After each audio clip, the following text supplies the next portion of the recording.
మానుకోటలో 14 ఏళ్ల కిందటనే నిప్పు పుట్టింది. తర్వాత తెలంగాణ వచ్చింది. ఇవాళ మీరు వద్దంటే కోర్టుకు పోయినాం, మీరు పర్మిషన్ ఇయ్య అంటే కోర్టుకు పోయి కోర్టుకెళ్ళి పర్మిషన్ తెచ్చుకున్నాం.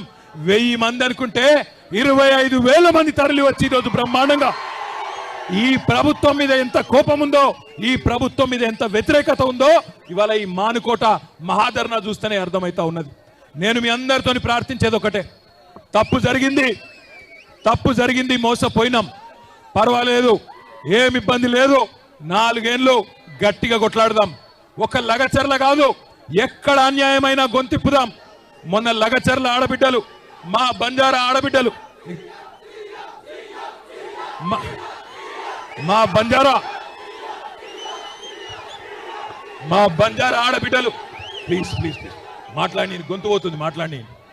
మా బంజారా ఆడబిడ్డలు 30 మంది రైతులను జైల్లో పెడితే వాళ్ళు భయపడలే. మీరు చూసింటారు, జ్యోతి అనే ఆడబిడ్డ 9 నెలల ప్రెగ్నెంట్.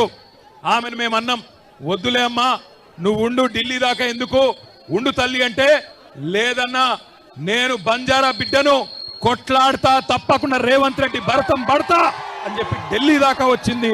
ఢిల్లీకి వచ్చి ఆ జ్యోతి అక్కడ ఉన్న మానవ హక్కుల కమిషన్ను, అక్కడ ఉన్న ఎస్సీ ఎస్టీ కమిషన్ను, అక్కడ ఉన్న మహిళా కమిషన్ను కలిసి ఆమె బాధ చెప్తుంటే, ఒక జ్యోతి, ఒక దేవి, ఒక సోనీబాయ్, ఒక కిష్టీబాయ్, అదేవిధంగా మిగతా ఆడబిడ్డలు వాళ్ళ బాధ చెప్తుంటే ఆ కమిషన్ సభ్యుల కళ్ళల్లో కూడా కన్నీళ్లు తిరిగినాయి.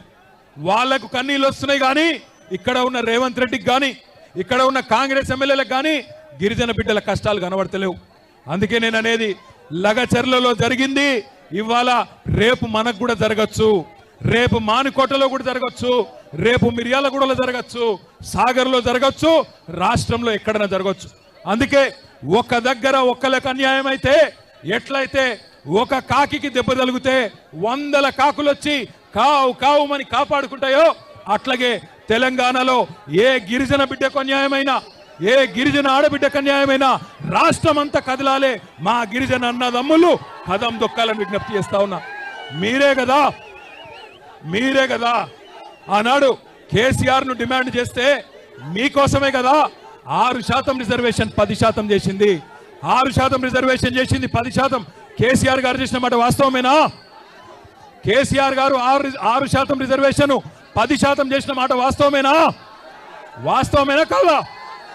పోడు భూముల పట్టాలు ఇచ్చింది వాస్తవమేనా? తాండాలు పంచాయతీలు చేసింది వాస్తవమేనా? మరి ఇన్ని చేసిన కేసీఆర్ గారు సరే కొన్ని మాయ మాటలు నమ్మి మోసపోయినాం, ఇబ్బంది లేదు. కానీ రేపటి రోజున ఈ రేవంత్ రెడ్డిని, కాంగ్రెస్ ప్రభుత్వాన్ని మానుకోటలోనే కాదు, ఊరూరా ఉరికిచ్చి కొట్టే బాధ్యత కూడా, ఉరికిచ్చి ఓట్లతో తరిమే బాధ్యత కూడా మీరే తీసుకోవాలా. మానుకోట ఇది మొదటి అడుగు మాత్రమే. రాష్ట్ర వ్యాప్తంగా మా కొడంగల్ ఆడబిడ్డల కోసం మద్దతు కూడగడతాం. మానుకోట మొదటి అడుగు, రాష్ట్రం అంతా తిరుగుతాం.